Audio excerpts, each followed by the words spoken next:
नमस्ते छात्रों। इस ऑनलाइन अध्यापन प्रणाली में आज एक नया वीडियो मैं आपके सामने प्रस्तुत करने वाला हूँ। और ये वीडियो जो है, या जो मैंने लिखा है 10वीं कक्षा हिंदी व्याकरण, तो लेकिन ये जो घटक आज मैं लेने वाला हूँ वो 8वीं 9वीं और 10वीं कक्षाओं के लिए महत्वपूर्ण है।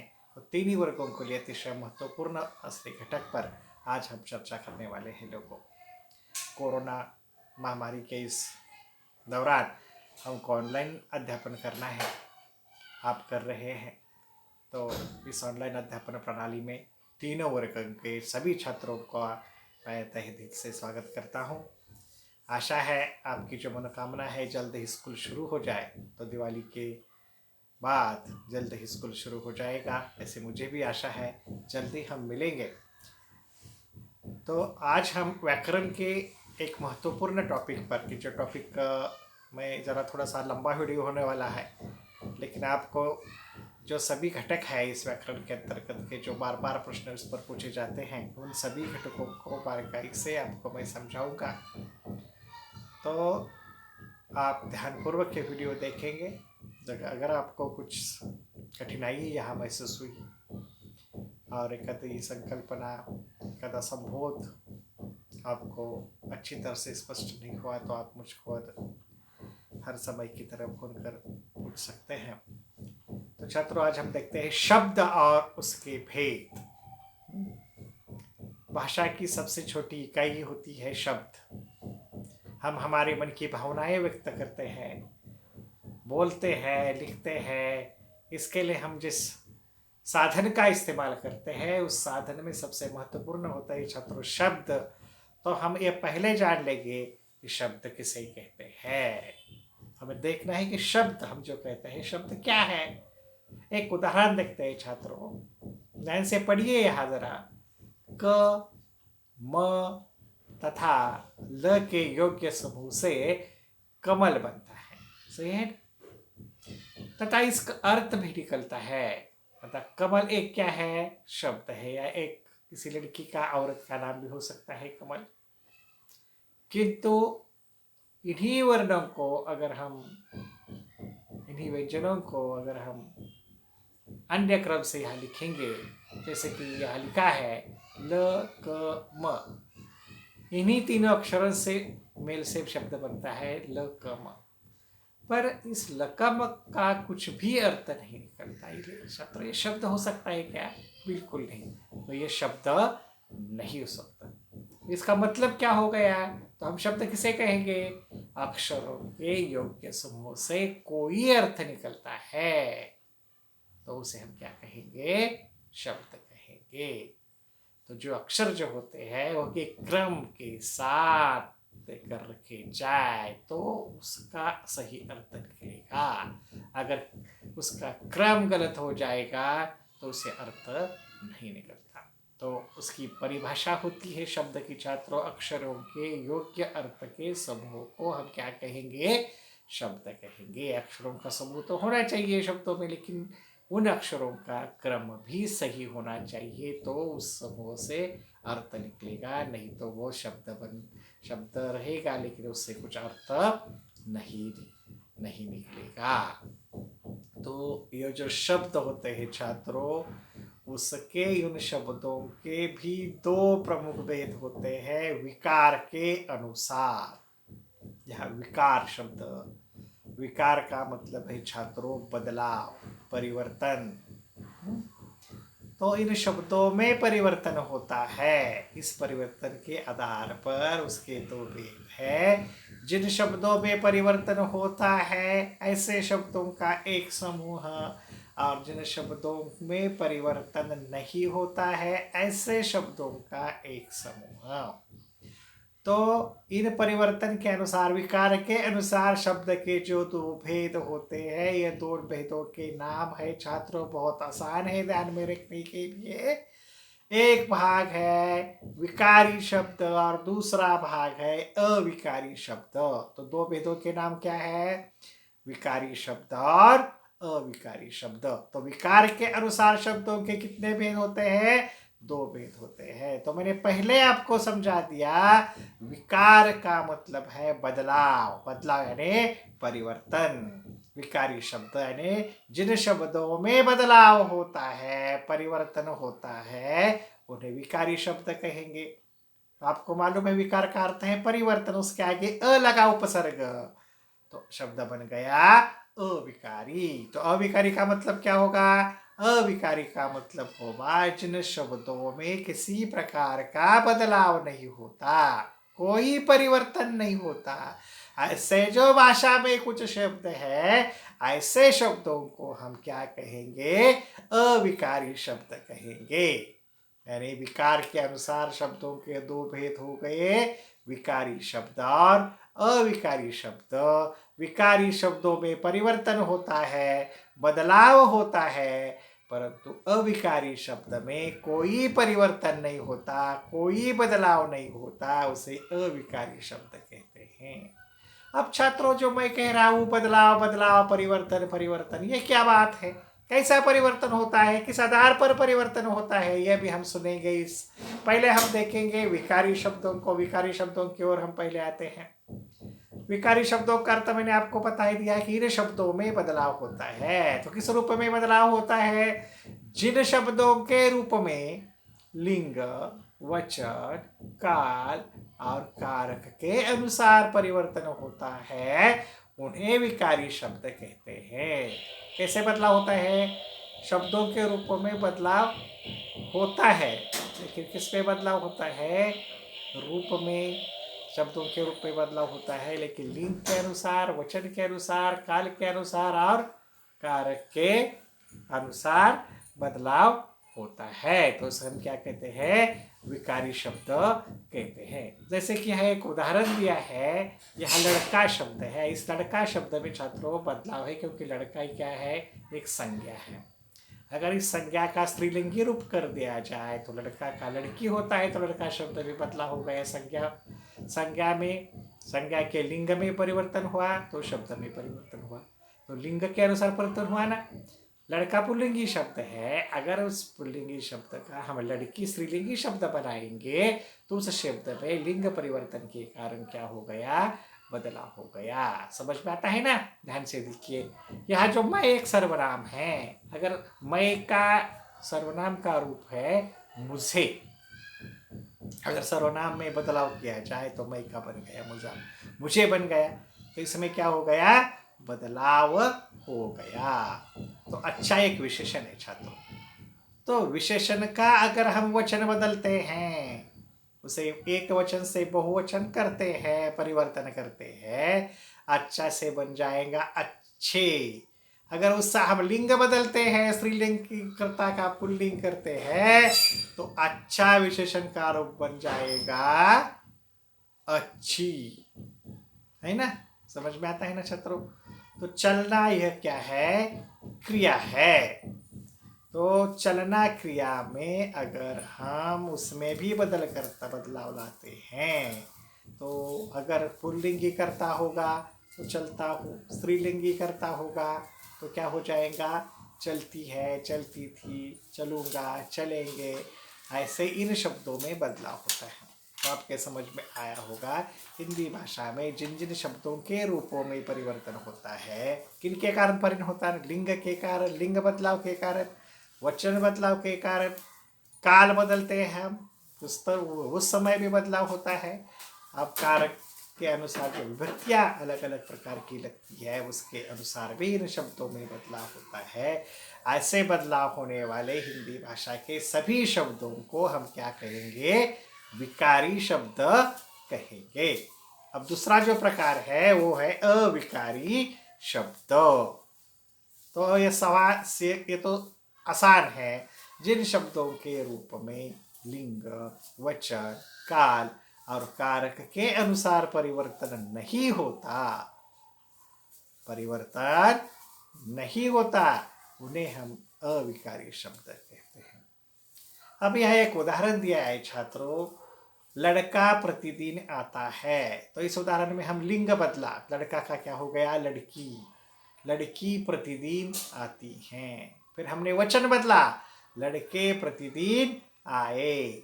अब हमने यहाँ बहुवचन किया, इसकी विभक्ति लगाई, लड़कियां, या प्रत्यय लगाया, प्रतिदिन आएगी, लड़कियां प्रतिदिन आएगी, लड़कियों ने प्रतिदिन खाना खाया। जो ऐसा करेंगे विभक्ति या गलत शब्द लिखा है यहाँ, हमने लड़कियां बहुवचन किया है, तो विभक्ति का वाक्य मैं आपको बताता हूँ, लड़कियों ने प्रतिदिन खाना खाया। तो यह जो प्रतिदिन काले अक्षर में लिखा हुआ शब्द में, शब्द जो है उसमें कोई परिवर्तन हुआ क्या बच्चों? बिल्कुल परिवर्तन नहीं हुआ।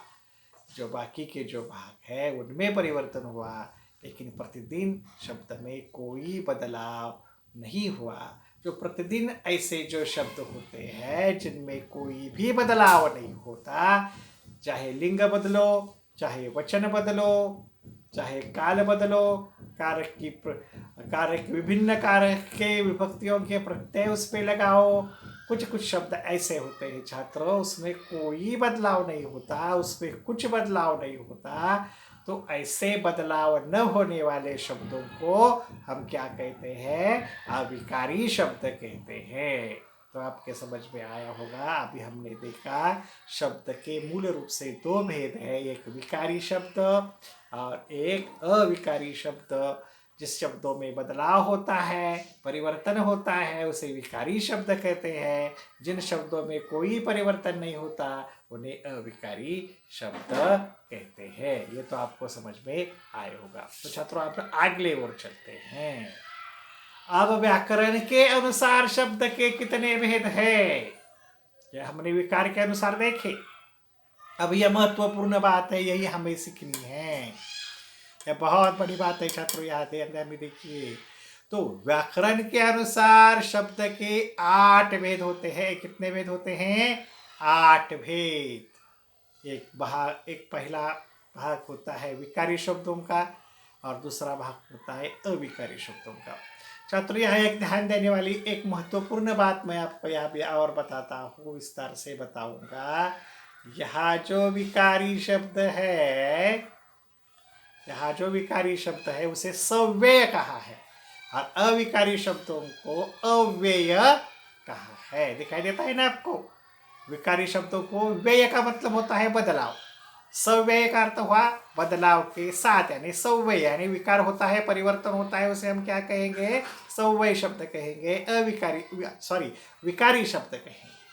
और जिन शब्दों में बिल्कुल बदलाव नहीं होता, व्यय ही नहीं होता, उसके आगे अव्यय, उसका मतलब व्यय का मतलब बदलाव, जिसमें बदलाव नहीं होता, परिवर्तन नहीं होता, विकार नहीं होता, ऐसे शब्दों को हम अविकारी शब्द कहेंगे। वैसे शब्दों को हम अव्यय भी कहेंगे। तो विकारी अविकारी आपके समझ में आया। उसी प्रकार सव्यय और अव्यय, ये भी ध्यान रखिए। विकारी शब्दों को हम क्या कहेंगे? सव्यय, और अविकारी शब्दों को हम क्या कहेंगे? अव्यय। तो यह विकारी शब्दों के छात्रों 4 भाग होते हैं। कितने भाग होते हैं? 4। और इधर के अविकारी शब्दों के कितने भाग होते हैं? 4। तो शब्दों के व्याकरण के अनुसार 8 भेद होते हैं और उन 8 भेदों में हम छात्रों क्या हमने देखा, उन 8 भेदों में क्या होता है? विकारी शब्दों के 4 भेद और अविकारी शब्दों के 4 भेद, यानी कुल मिलाकर 8 भेद शब्दों को हमें दिखाई देते हैं।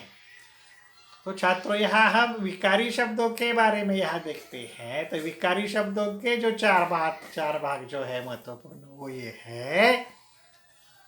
विकारी शब्दों के 4 प्रकार यहाँ देखिए। पहला है संज्ञा, दूसरा है सर्वनाम, तीसरा है विशेषण और चौथा है क्रिया। तो विकारी शब्दों के कितने भेद हैं? 4। पहला संज्ञा, दूसरा सर्वनाम, तीसरा विशेषण, चौथा क्रिया। उसी प्रकार छात्रों अगर हम देखेंगे अविकारी शब्दों को, तो अविकारी शब्दों को भी छात्रों 4 भेद है। कौन से 4 भेद है? क्रिया विशेषण अव्यय, संबंध सूचक अव्यय, समुच्चय बोधक अव्यय, विस्मयादि बोधक अव्यय। ये अव्यय है, इसमें व्यय नहीं होता, बदलाव नहीं होता, परिवर्तन नहीं, इसलिए इसे अव्यय कहा है। ये 4 अव्यय कौन से हैं? क्रिया विशेषण अव्यय, संबंध सूचक अव्यय, समुच्चय बोधक अव्यय और विस्मयादि बोधक अव्यय। इस प्रकार यह कितने अव्यय है? 4 अव्यय है। यानी सव्यय शब्दों के 4 भेद, अव्यय शब्दों के 4 भेद। ये तो कुल मिलाकर 8 भेद होते हैं। संज्ञा, सर्वनाम, विशेषण, क्रिया, क्रिया विशेषण, संबंध सूचक अव्यय, समुच्चय बोधक अव्यय और विस्मयादि बोधक अव्यय। ये महत्वपूर्ण है। इन्हीं बातों, ये जो घटक है, इन घटकों पर प्रश्न पूछे जाते हैं हमेशा। तो हमें व्याकरण की शुरुआत हमने शब्द से की, विकारी अविकारी देखा, और इसमें अब व्याकरण के अनुसार उसके 8 भाग देखते हैं। तो हम पहले विकारी शब्द जो सव्यय शब्द है उनके बारे में एक एक हिस्सा, एक एक भेद लेंगे, उस भेद के उप प्रकार देखेंगे, वे भेद आपको कैसे पहचानना है, उसके प्रकार कौन कौन से होते हैं, कैसे उनके प्रकार बनते हैं, ये सब चीज़ें हम विस्तार से देखने वाले हैं। इसलिए छात्रों, ये जो वीडियो आपको बहुत महत्वपूर्ण है, इस पर परीक्षा में यह आपको समझ में आया तो हिंदी भाषा आपको आसान लगेगी। यह महत्वपूर्ण हिस्सा है छात्रों, ये आपको समझ में आना चाहिए। तो पहले हम देखेंगे जो पहला भाग है, संज्ञा। जो पहला भेद है संज्ञा। संज्ञा क्या होती है और उसके भेद कौन से हैं, इसके बारे में हम विस्तार से चर्चा करेंगे। तो संज्ञा किसे कहते हैं? मराठी में अपन नाम, ज्याला म्हणतो नाम, सर्वनाम, विशेषण, क्रियापद, तो वैसे ही हिंदी में संज्ञा। नामाची परिभाषा मराठीत आपल्याला माहिती है, वही परिभाषा हिंदी में संज्ञा के लिए है। तो क्या की है परिभाषा? जिन शब्दों से किसी प्राणी, व्यक्ति, स्थान अथवा भाव के नाम का बोध होता है, उन्हें क्या कहते हैं? संज्ञा कहते हैं। संज्ञा कहते हैं। छात्रों, लिखना है संज्ञा, लेकिन हिंदी में ज्ञ का उच्चार हम करते हैं ज्ञ। ज्ञानेश्वर लिखते हैं, लेकिन कहते हैं ज्ञानेश्वर, है ना? तो इसलिए मैं संज्ञा कह रहा हूँ। लिखा है संज्ञा, आपको भी लिखना है संज्ञा, लेकिन पढ़ना है ज्ञ। ज्ञ का उच्चार हमें कैसे करना है? ज्ञ संज्ञा। यह महत्वपूर्ण बात है छात्रों। तो हम देखते हैं संज्ञा। जिन शब्दों से किसी प्राणी, व्यक्ति, स्थान अथवा भाव के नाम का बोध होता है, उसे संज्ञा कहते हैं। जैसे कि यह उदाहरण दिया है, महाराष्ट्र की राजधानी मुंबई है। लाल अक्षरों में जो लिखे हुए वो संज्ञाएं है बच्चों। गीता रमेश को पढ़ा रही है। गीता, रमेश, ये जो संज्ञाएं हैं। अहिंसा का पालन करो, बुराई से बचो। अहिंसा, बुराई, है ना? ये सब बहुवचक नाम है, संज्ञा है, बहुवचक संज्ञाएं हैं।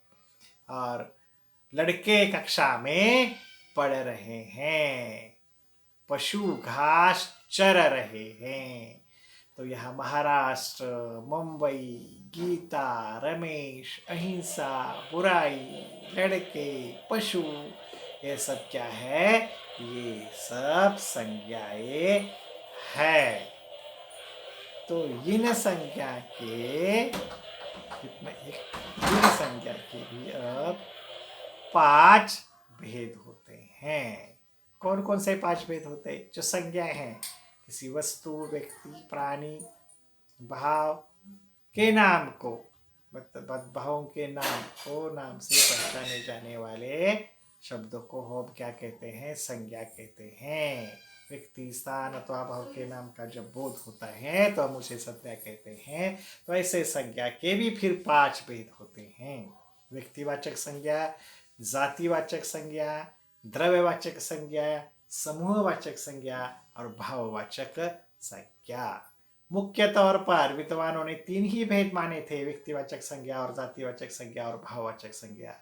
लेकिन जातिवाचक संज्ञा के अंतर्गत ही वो द्रव्यवाचक संज्ञा और समूहवाचक संज्ञा के भेद आते हैं। तो हमें यह ध्यान में रखना है कि संज्ञा के भेद कुल मिलाकर 5 है। पहला है व्यक्तिवाचक संज्ञा, दूसरा है जातिवाचक संज्ञा, तीसरा है द्रव्यवाचक संज्ञा, भाववाचक संज्ञा और समूहवाचक संज्ञा। तो इन्हीं सभी भेदों का हम विस्तार से एक एक एक करके हम उच्चार करें। पहले हम देखते हैं व्यक्तिवाचक संज्ञा। तो व्यक्तिवाचक संज्ञा की परिभाषा मैंने यहाँ दी है छात्रों। जो शब्द किसी विशेष एवं निश्चित व्यक्ति, वस्तु व स्थान की जानकारी देते हैं उन्हें व्यक्तिवाचक संज्ञा कहते हैं। जो ऐसे शब्द होते हैं, निश्चित व्यक्ति ये यही व्यक्ति है, निश्चित वस्तु ये यही वस्तु है, निश्चित स्थान यही स्थान है, ऐसे जानकारी देने वाले जो शब्द होते हैं सिर्फ व्यक्तिवाचक संज्ञा कहते हैं। ध्यान से देखिए छात्रों। पहला उदाहरण है हिमालय बहुत बड़ा है। हिमालय शब्द जो है वो पर्वत, जो हिमालय पर्वत, पर्टिकुलरली हिमालय पर्वत का हमें बोध कराता है। पुणे की आबादी बढ़ रही है। पुणे जो शहर का नाम है, निश्चित स्थान का पता हमें देता है। गुलाब में महक होती है। गुलाब ये जो वस्तु है, और गुलाब पर्टिकुलरली गुलाब जैसे हम शब्द सुनते ही हमें संबोध गुलाब का फूल हमारे आंखों के सामने आता है छात्रों। तो यस, इन वाक्यों में हिमालय, पुणे, गुलाब ये क्या है? व्यक्तिवाचक संज्ञाएं है, क्योंकि निश्चित व्यक्ति, निश्चित वस्तु, निश्चित स्थान का बोध हमें क्या होता है? इन शब्दों से होता है। अब दूसरा प्रकार है छात्रों जातिवाचक संज्ञा। देखिए व्यक्तिवाचक और जातिवाचक संज्ञा, ध्यान में इसका हम क्या करेंगे, तुलना करेंगे। तो जातिवाचक संज्ञा की परिभाषा हम पहले देखेंगे। तो हम जातिवाचक परिभाषा किसे कहते हैं? किसी भी प्राणी, जंतु एवं समूह की जानकारी देने वाले संज्ञा शब्दों को जातिवाचक संज्ञा कहते हैं। समूह की जानकारी, देखिए व्यक्तिवाचक संज्ञा में पर्टिकुलर वह अकेला व्यक्ति था, लेकिन समूह में ये समूह अनेक हो सकते हैं, तो इन्हें जाति कहते हैं। जाति का हमें बोध होता है, समूह का बोध होता है। ऐसे शब्द जो होते हैं उसे जातिवाचक संज्ञा हम कहते हैं। देखिए पहला वाक्य है पर्वत बहुत बड़ा है। देखिए क्या वाक्य है? पर्वत, इसमें जो पर्वत है वो जातिवाचक संज्ञा है। ये क्यों जातिवाचक संज्ञा है? जब हमने पहले देखा व्यक्तिवाचक संज्ञा में छात्रों, हिमालय बहुत बड़ा है। हिमालय क्या है? पर्वत है। तो हम वाक्य पर्वत बहुत बड़ा है। पर्वत है। पर्वत हिमालय हो सकता है, एवरेस्ट हो सकता है, अन्य कोई हो सकता है, इसलिए पर्वत जातिवाचक है। लेकिन हिमालय है वो व्यक्तिवाचक है, क्योंकि हिमालय एक ही पर्वत है ना। उसी तरह दूसरा उदाहरण है छात्रों, शहर की आबादी बढ़ रही है। शहर की आबादी बढ़ रही है, तो शहर कौन सा हो सकता है? तो पहले व्यक्तिवाचक पुणे हमने कहा था, पुणे की आबादी बढ़ रही है। तो पुणे पर्टिकुलरली पुणे है, लेकिन शहर शब्द आएगा तो शहर क्या बन जाएगा? जातिवाचक संज्ञा बन जाएगा। पुणे होगा, मुंबई होगा, सातारा होगा, कोल्हापुर होगा। तो हम शहर शब्द आता है तो जातिवाचक, यानी शहरों की जाति है, कौन सा भी शहर हो सकता है, लेकिन पुणे, सातारा ऐसे नाम लेके तो व्यक्तिवाचक संज्ञा हो जाएगी। उसी तरह फूल में महक होती है, तो फूल भी क्या है? जातिवाचक शब्द है छात्रों। लेकिन गुलाब का फूल हम लेंगे तो गुलाब क्या होगा? व्यक्तिवाचक संज्ञा होगी। और हम फूल लेंगे तो जातिवाचक संज्ञा होगी, क्योंकि फूल गुलाब का हो सकता है, गेंदे का हो सकता है, किसी की तरह का फूल हो सकता है। तो जातिवाचक संज्ञा और व्यक्तिवाचक संज्ञा में जो ये सूक्ष्म बदलाव है छात्रों आपके समझ में आए होगा। तो हम आगे की ओर चलते हैं। भाववाचक संज्ञा जो तीसरा प्रकार संज्ञा का है। तो इस भाववाचक संज्ञा की परिभाषा यह है, जिन संज्ञा शब्दों से किसी व्यक्ति या वस्तु के गुण, दोष, दशा, अवस्था, धर्म आदि का बोध होता है उन्हें भाववाचक संज्ञा कहते हैं। आया समझ में? जिन संज्ञा शब्दों से किसी व्यक्ति या वस्तु के गुण, दोष, किसी व्यक्ति या वस्तु के गुण हो, दोष हो, दशा हो, अवस्था हो, और या इन व्यक्ति या वस्तु का धर्म हो आदि का बोध होता है उन्हें भाववाचक संज्ञा कहते हैं। वस्तु या व्यक्ति का कोई गुण, कोई दोष, कोई दशा, कोई अवस्था या धर्म आदि का बोध करने वाले जो शब्द होते हैं उन्हें भाववाचक संज्ञा से जाना जाता है। तो उदाहरण देखिए, हमें लालच नहीं करना चाहिए। दूसरा उदाहरण है मेरा बचपन इसी शहर में बीता। तीसरा उदाहरण है गांधी जी सत्य और अहिंसा के पुजारी थे। चौथा उदाहरण है मानवता धर्म का पालन करो। इन वाक्यों पहले वाक्य में लालच तो क्या है, बहुवाचक संज्ञा है। क्यों बहुवाचक संज्ञा है? हमें लालच नहीं करनी चाहिए। लालच क्या है? एक दोष है। मेरा बचपन अवस्था है। मेरा बचपन इसी शहर में, ये अवस्था होने के कारण क्या है? बहुवाचक संज्ञा है। गांधी जी सत्य और अहिंसा के पुजारी थे। सत्य क्या है? अहिंसा गुण है। सत्य अहिंसा धर्म है। तो गांधी जी सत्य और अहिंसा की पुजारी थी, इसलिए सत्य और अहिंसा जो शब्द है वो कैसी संज्ञाएं हैं? भाववाचक संज्ञाएं हैं। मानवता धर्म का पालन करो, इनमें मानवता क्या है? एक प्रकार का धर्म है। मानवता, सबके साथ अच्छी तरह से पेश आओ, तो मानवता क्या है? धर्म। इसलिए मानवता शब्द क्या है? भाववाचक संज्ञा है। इससे हमें धर्म का बोध होता है मानवता शब्द से। इस कारण ये क्या है? भाववाचक संज्ञा है। देखो, लालच, बचपन, सत्य, अहिंसा, मानवता, ये वास्तव में संज्ञाएं हैं। ये संज्ञाएं किसी न किसी भाव, गुण या अवस्था का बोध कराती हैं। हम इसे देख नहीं पाते या छू नहीं सकते। ये जो भाववाचक संज्ञा होती है छात्र, इसकी एक विशेषता है यहाँ दी है, इन वस्तुओं को हम देख नहीं पाते, छू नहीं सकते, सिर्फ महसूस कर सकते हैं। भाववाचक संज्ञा जो शब्द होते हैं, हमें जो भाववाचक संज्ञा दिखाई नहीं देती है ना। हम इसे छू नहीं सकते। हम फूल देख सकते हैं, पर्वत देख सकते हैं, हिमालय देख सकते हैं, पुणे देख सकते हैं, कोल्हापुर देख सकते हैं, या सब हम देख सकते हैं। लेकिन ये जो लालच, बचपन, अहिंसा, मानवता, इन्हें हम देख पाएंगे क्या? बिल्कुल नहीं देख पाएंगे। इन्हें हम छू पाएंगे क्या? बिल्कुल नहीं छू पाएंगे। इसका केवल अनुभव किया जा सकता है, इसे देखा या छुआ नहीं जाता। ऐसे शब्द जो होते हैं उसे भाववाचक संज्ञा कहते हैं। भाववाचक संज्ञाओं का संबंध हमारे भावों से होता है। हमारी जो मन में भावनाएं होती हैं, उन भावनाओं से इनका संबंध होता है। और कुछ भाववाचक संज्ञा होती है भूख। भूख को हम नहीं देख सकते, भूख लगती है, हमारे पेट में भूख लगती है। प्यास, हमें प्यास लगती है, दिखाई देती है क्या? नहीं देखा। मैं प्यास को छुआ, ऐसा नहीं हो सकता। हम छू नहीं सकते, देख नहीं सकते। भूख, प्यास, थकावट, है ना, चोरी, घृणा, क्रोध, सुंदरता, ये जो आदि शब्द है, ये क्या है? भाववाचक संज्ञा है। तो छात्रों, हमने पहले देखा कौन सी संज्ञा? व्यक्तिवाचक संज्ञा देखी, जातिवाचक संज्ञा देखी, अब भाववाचक संज्ञा देखी। अब हम चलते हैं आगे की ओर, द्रव्यवाचक संज्ञा, जिसकी परिभाषा छात्रों मैंने यहाँ दी है। यह संज्ञा शब्द जो ऐसे पदार्थों तथा द्रव्यों का बोध कराते हैं, ऐसे पदार्थ, ऐसे द्रव्य इनका बोध कराते हैं जिनसे नई वस्तुएं बनती हैं और उनका माप तोल किया जा सकता है। आया समझ में?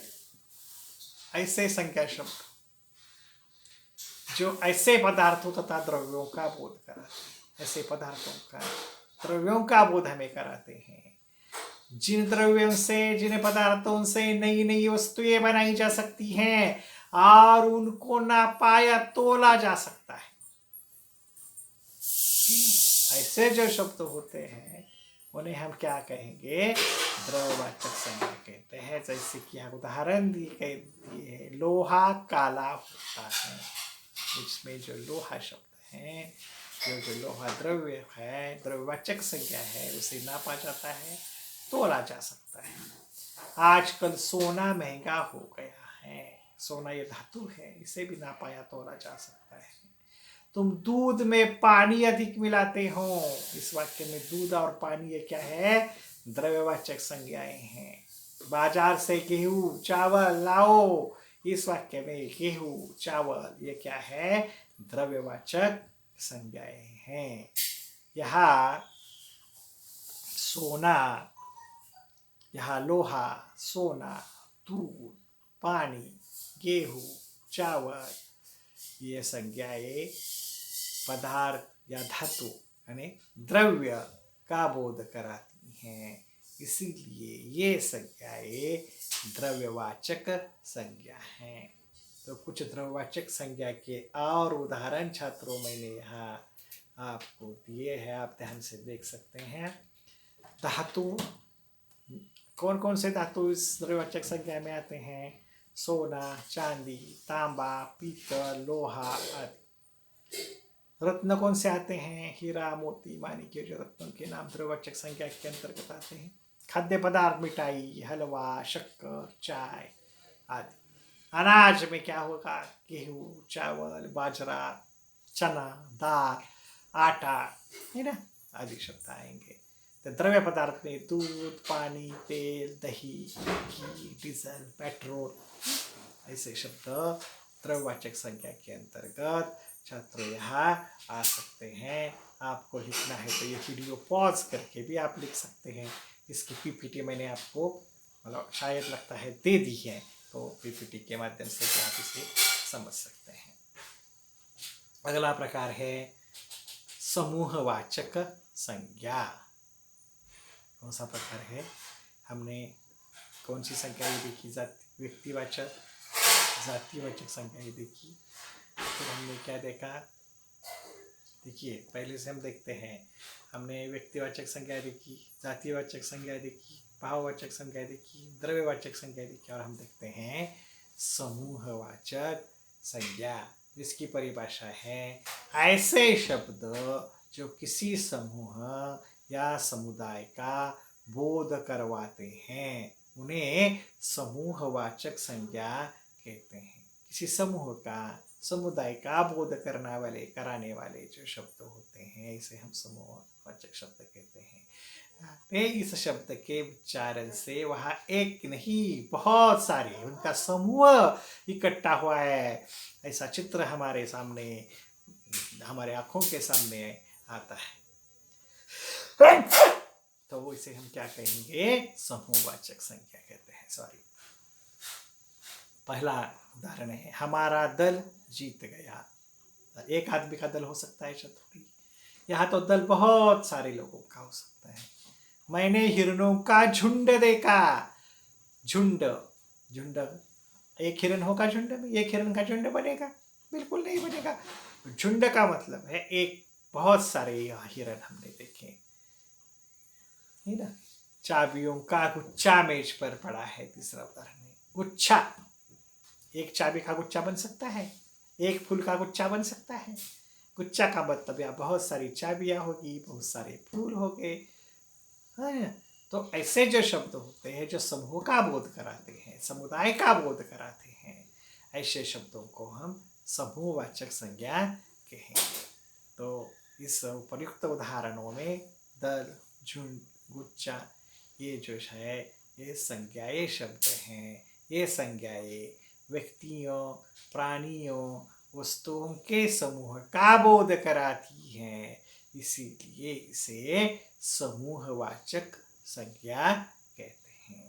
तो कौन कौन सी समूहवाचक शब्द होते हैं? देखो, पर्वतों की श्रृंखला, नक्षत्रों का मंडल, तारों का पुंज, कागज का दस्ता, सैनिकों का जत्था, चोरों का गिरोह, गायकों की मंडली, कर्मचारियों या मजदूरों का संघ, भेड़ों का झुंड, ये जो होते हैं वो समूहवाचक संज्ञा के उदाहरण हैं। आया समझ में? तो इस प्रकार हमने संज्ञाओं के बारे में जानकारी दी। अब जो विकार्य शब्दों में जो दूसरा भेद है शब्दों का, उसका वो है सर्वनाम। तो अब हम संज्ञा के बाद सर्वनाम किसे कहेंगे, सर्वनाम की आवश्यकता क्यों होती है, सर्वनाम के कौन से भेद होते हैं, इसकी जानकारी हम आगे लेंगे। तो सर्वनाम की परिभाषा हम पहले जानेंगे। संज्ञा के स्थान पर इस्तेमाल होने वाले शब्द को सर्वनाम कहते हैं। जो मराठी में परिभाषा आपने कंठस्थ की है, नामाऐवजी येणाऱ्या शब्दाला सर्वनाम म्हणतात, वही परिभाषा यहाँ हिंदी में भी लागू हो सकती है। संज्ञा के स्थान पर इस्तेमाल होने वाले शब्दों को हम क्या कहेंगे? सर्वनाम कहेंगे। सरल शब्दों में सर्व यानी सब, नामों यानी संज्ञाओं के बदले जो शब्द आते हैं उन्हें सर्वनाम कहते हैं। सर्वनाम कहते हैं। जैसे मैं, तू, वह, आप, कोई, यह, ये, वे, हम, तुम, कुछ, कौन, क्या, जो, सो, उसका आदि। ये क्या है? सर्वनाम की उदाहरण है। और ये सारे शब्द किसी न किसी संज्ञा के बदले आते हैं। लेकिन संज्ञा के बदले क्यों आते हैं? क्यों आना पड़ता है उन्हें संज्ञा के बदले?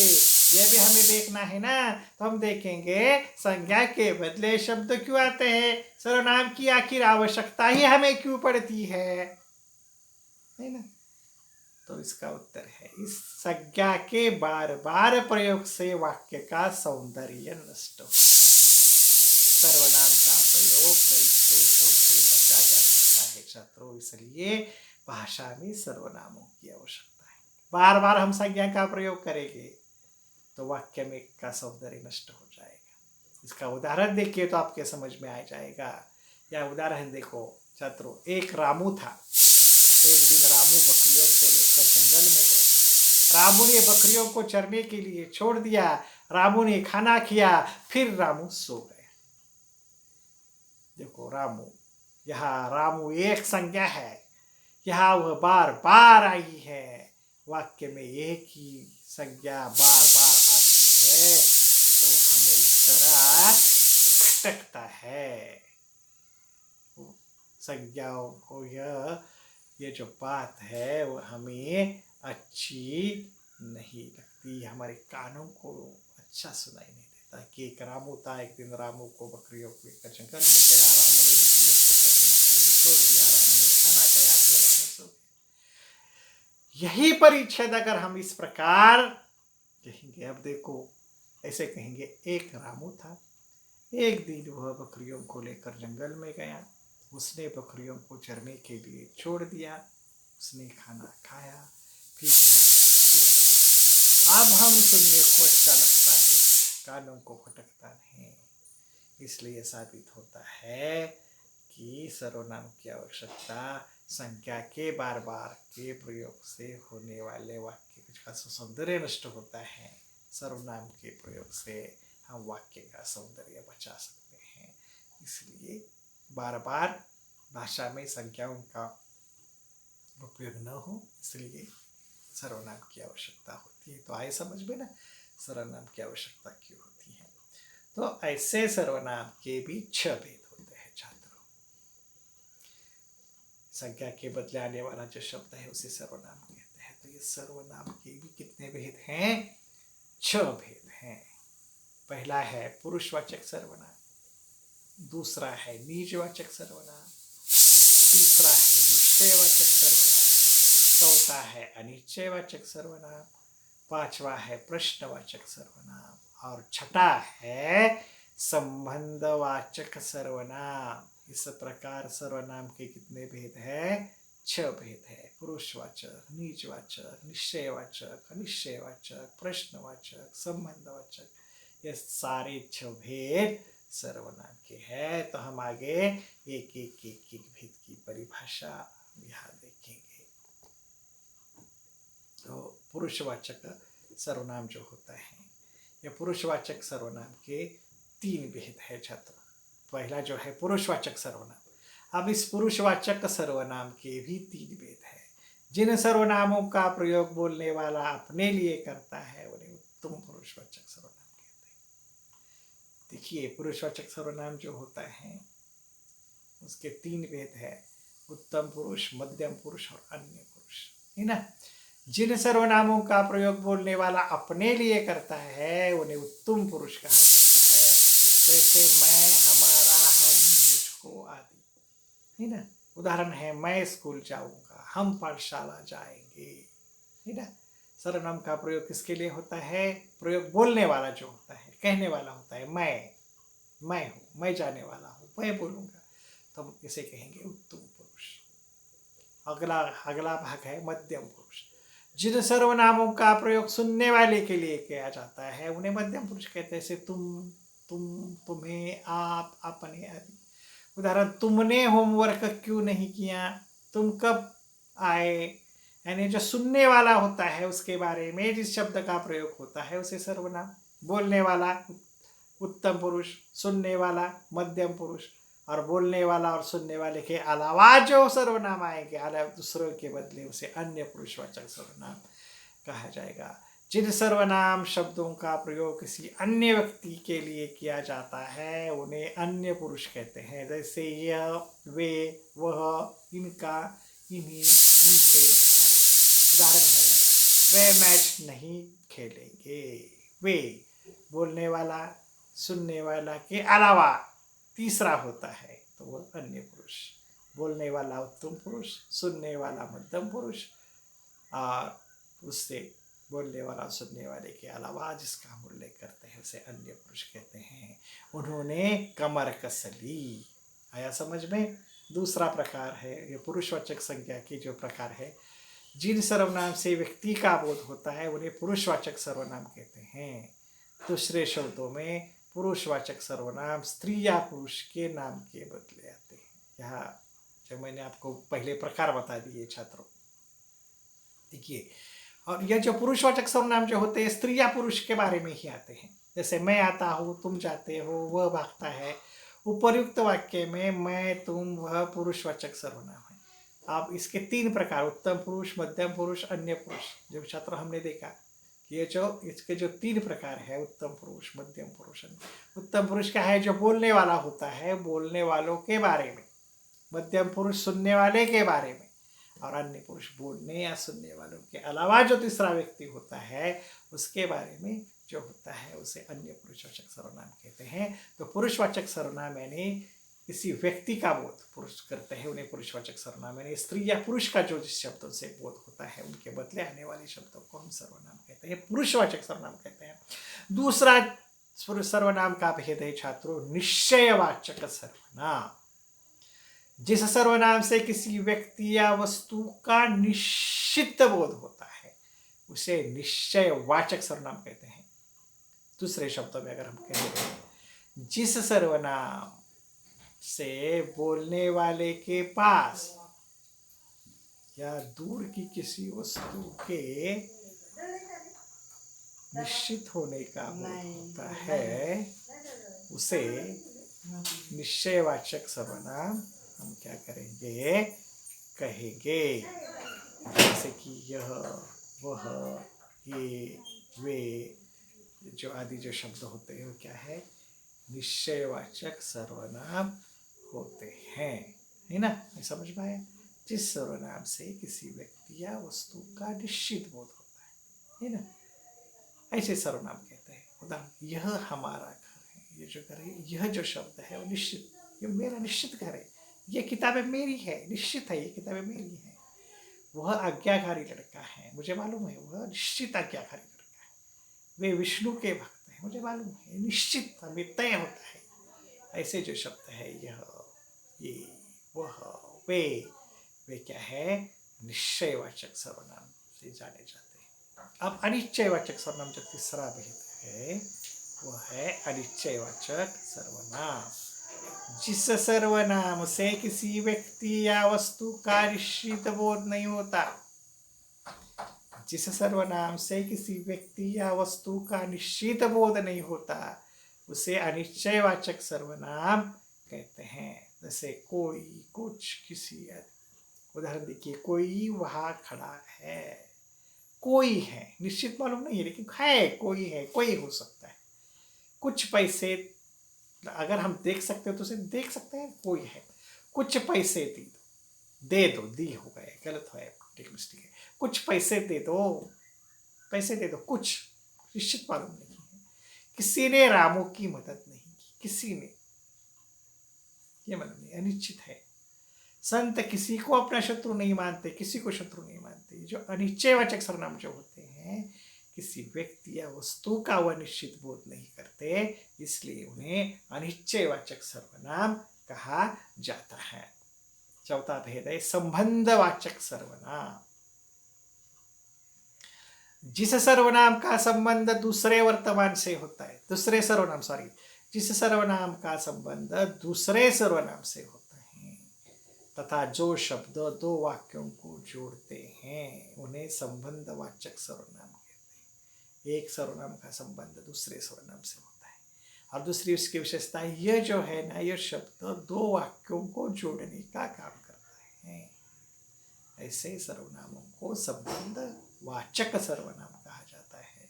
उदाहरण है जैसे जो, जिसकी, सो, जिसने, जैसा, वैसा आदि। उदाहरण देखिए, पहला उदाहरण है जैसा करोगे वैसा भरोगे। जैसा वैसा जो है संबंधवाचक सर्वनाम। जैसा करेगा एक वाक्य, वैसा भरेगा दूसरा वाक्य। ये एक सर्वनाम जैसा, दूसरा सर्वनाम से संबंधित है वैसा। जो परिश्रम करते हैं वे सुखी रहते हैं। जो और वे। वह जो न करे सो थोड़ा, जो और सो। जो तुम कहोगे वह मैं करूँगा, है ना। जो वह, जैसी करनी वैसी भरनी, जैसी और वैसी। जो ऐसे जो सर्वनाम होते हैं वो संबंधवाचक सर्वनाम के नाम से जाने जाते हैं। पांचवा प्रकार है प्रश्नवाचक सर्वनाम, है ना। जिस सर्वनाम का उपयोग प्रश्न पूछने के लिए किया जाता है उसे प्रश्नवाचक सर्वनाम कहते हैं। सरल शब्दों में प्रश्न करने के लिए जिन सर्वनामों का प्रयोग होता है उन्हें प्रश्नवाचक सर्वनाम कहते हैं। प्रश्न पूछने के लिए जिन शब्दों का प्रयोग जाता है उसे प्रश्नवाचक सर्वनाम कहते हैं। जैसे कौन, क्या, किसने आदि जो शब्द होते हैं। उदाहरण देखिए, टोकरी में क्या रखा है। ये जो क्या शब्द है प्रश्न पूछने के लिए इस्तेमाल किया गया वो प्रश्नवाचक सर्वनाम। दूसरा उदाहरण, बाहर कौन खड़ा है। कौन शब्द, कौन खड़ा है बाहर, है ना।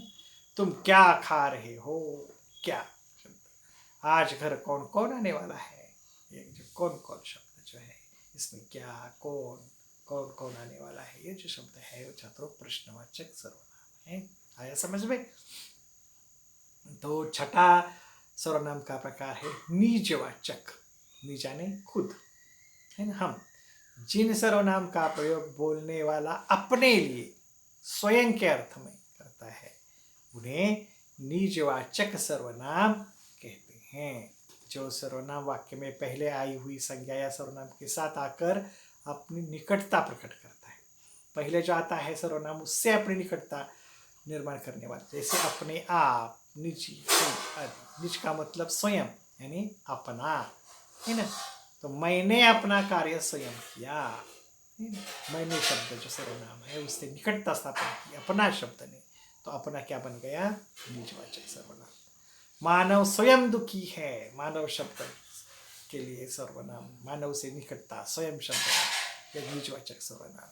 मैं अपने आप चला जाऊंगा, उसी प्रकार मैं के साथ, बोलने वाले के साथ जो अपने आप जो शब्द है उससे निकटता स्थापित यहाँ की है। आया समझ में। इस प्रकार सर्वनाम के भेद छात्रों हमने देखे। अगला हिस्सा है विशेषण। तो हम देखेंगे विशेषण किसे कहते हैं और विशेषण के भी कितने भेद होते हैं, कैसे होते हैं, ये भी आज इस वीडियो में हम देखेंगे। ज़रा लंबा होता जा रहा है वीडियो, फिर भी अब आ गया है अंत में, ज़रा ध्यान से देखिए छात्रों।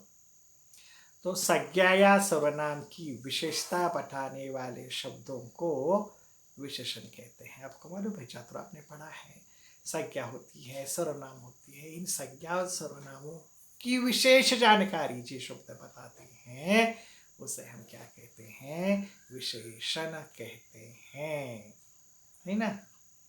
जैसे कुत्ता काला है, कुत्ता ये संज्ञा है, ये कुत्ता शब्द की विशेष जानकारी यहाँ काला शब्द ने दी है, तो काला क्या बन गया, विशेषण। इस वाक्य में काला क्या है, विशेषण है। जिस शब्द संज्ञा अथवा सर्वनाम की विशेषता बताई जाती है, देखिए विशेष और विशेष, है ना।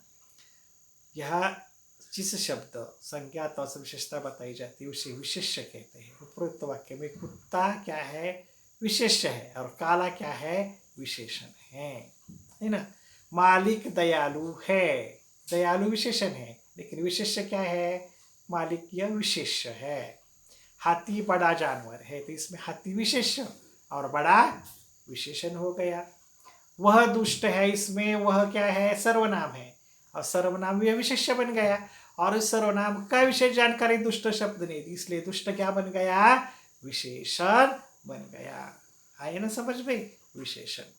अब इस विशेषण के भी छात्रों फिर 4 भेद होते हैं। विशेषण के भी कितने भेद होते हैं, 4 भेद होते हैं। कौन से, गुणवाचक विशेषण, संख्यावाचक विशेषण, परिमाणवाचक विशेषण, सार्वनामिक विशेषण। इस प्रकार विशेषण के 4 भेद है छात्रों। हम एक एक एक करके वो आगे देखेंगे।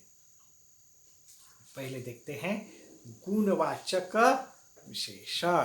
पहले हम क्या देखेंगे, गुणवाचक विशेषण पहले हम देखेंगे। जिस शब्द से संज्ञा या सर्वनाम के गुण रूप रंग माने विशेषता आदि का बोध होता है, उसे गुणवाचक विशेषण कहते हैं। संज्ञा या सर्वनाम का गुण, उसका रूप रंग आदि का बोध करने वाले शब्द जो होते हैं, विशेष जानकारी बताते हैं। गुण रंग रूप के बारे में विशेष जानकारी बताते हैं संज्ञा और सर्वनाम की, उसे गुणवाचक विशेषण कहेंगे। गुण का अर्थ छात्रों अच्छा ही नहीं, गुण कहे यानी सिर्फ अच्छा ही बताए ऐसे नहीं है, बल्कि कोई भी विशेषता हो सकती है, दुर्गुण भी हो सकता है कोई, है ना। जैसे अच्छा, बुरा, खरा, खोटा, सभी प्रकार के गुण इसके अंतर्गत है ना। गुण कोई अच्छा ही नहीं, बुराई भी उसमें सम्मिलित होती है। गुण का मतलब है सभी प्रकार के गुण, है ना। जैसे कि सेठ भला आदमी है, जो भला है गुणवाचक विशेषण है। वह सुंदर लड़का है, सुंदर विशेषण है। हमने बड़ा कमरा देखा, तो बड़ा भी गुणवाचक विशेषण है। धर्मपुर स्वच्छ नगर है, तो धर्मपुर भी ये क्या है, गुणवाचक विशेषण है। तो इन वाक्यों में भला, सुंदर, बड़ा, स्वच्छ, यह सब क्या है, गुणवाचक विशेषण है।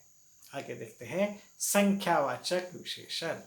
जिस विशेषण से संख्या या सर्वनाम की संख्या का बोध होता है, जिस विशेषण से संज्ञा या सर्वनाम की संख्या का बोध हमें होता है, उसे संख्यावाचक विशेषण कहेंगे। कक्षा में 40 विद्यार्थी उपस्थित है, कितने, संख्या का बोध हो गया 40। दोनों भाइयों में बड़ा प्रेम है, भाई कितने, 2, तो दोनों संख्यावाचक विशेषण। उनकी दूसरी लड़की की शादी है, दूसरी लड़की संख्या है।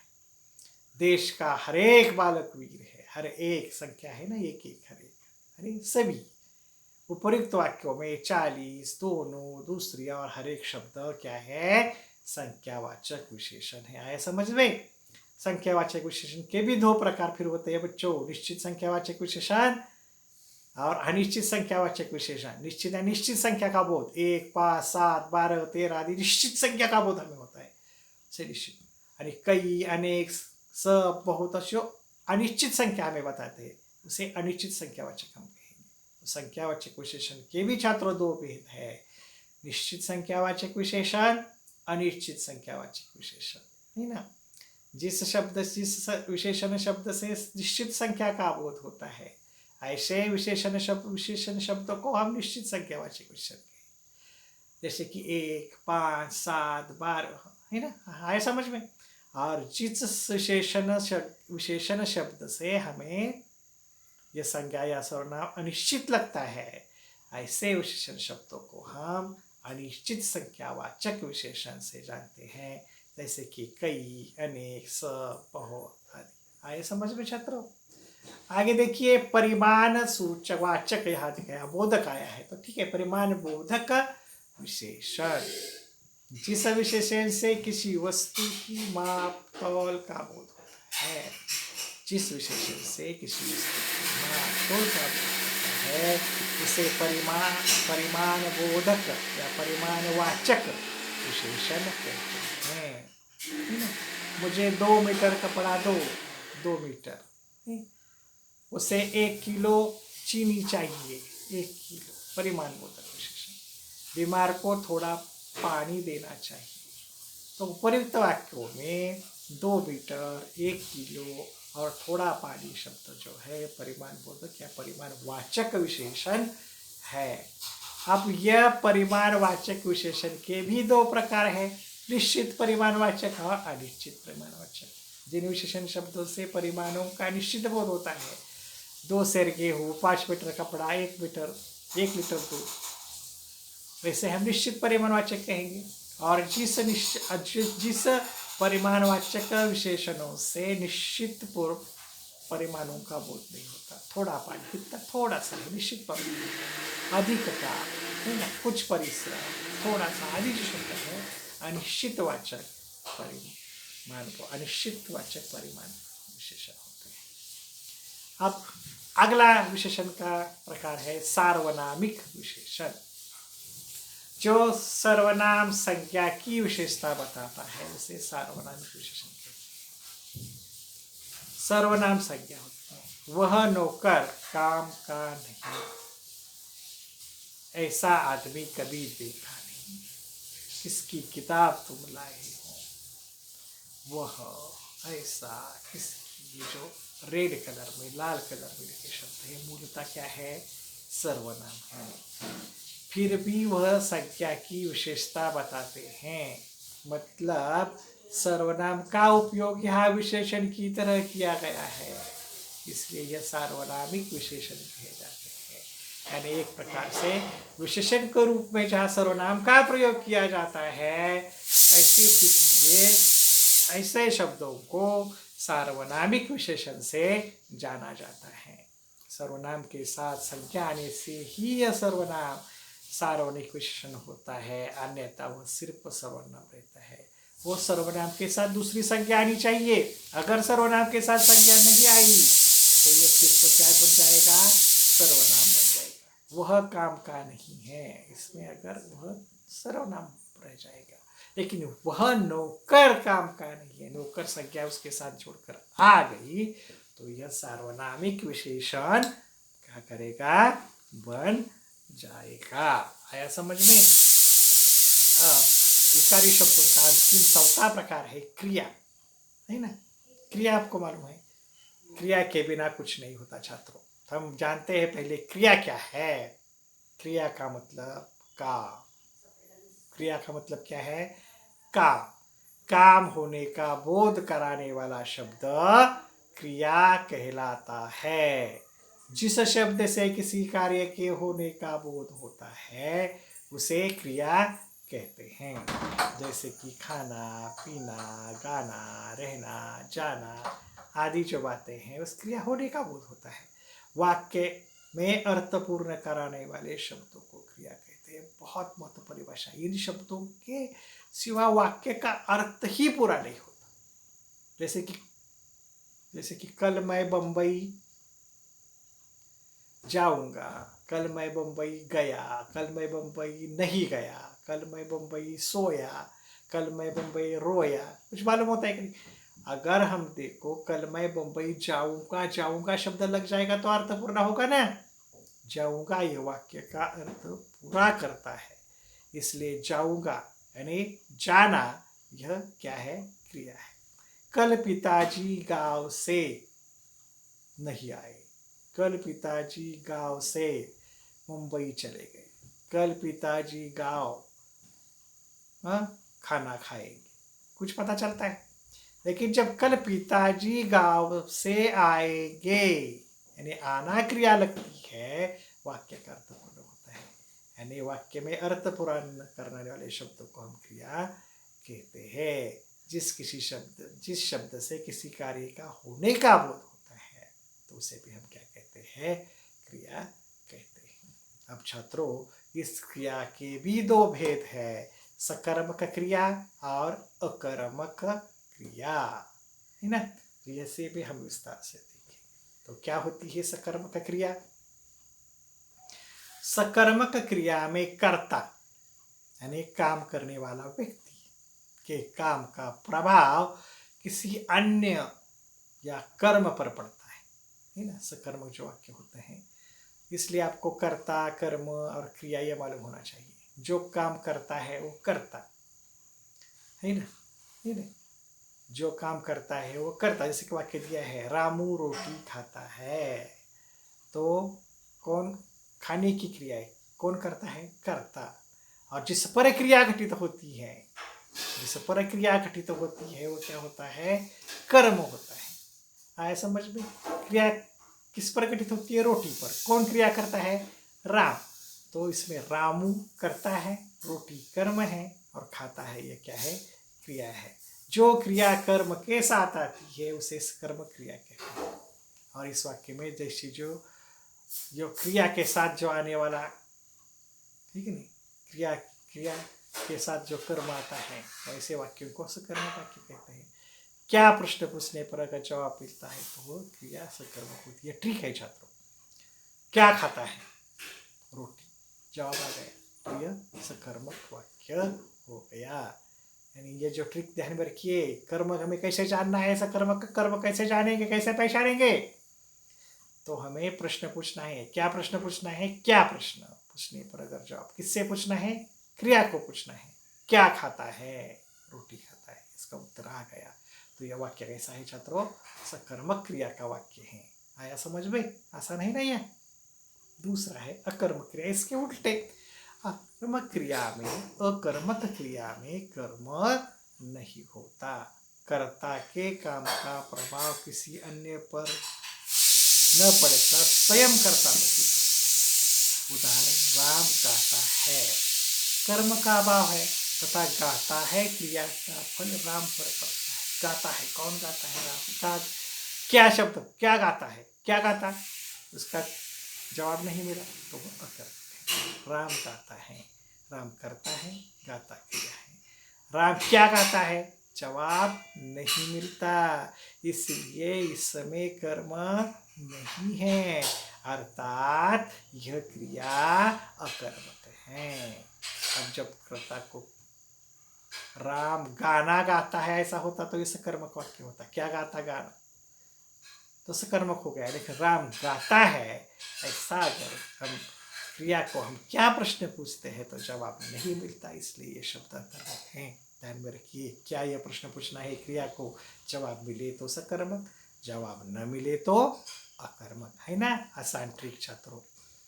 धन्यवाद छात्रों। तो आप बहुत देर से संज्ञा, सर्वनाम, विशेषण, क्रिया को हमने जाना, बड़े विस्तार से देखा। तो वीडियो बहुत लंबी हो गई, आप भी देखते रह गए।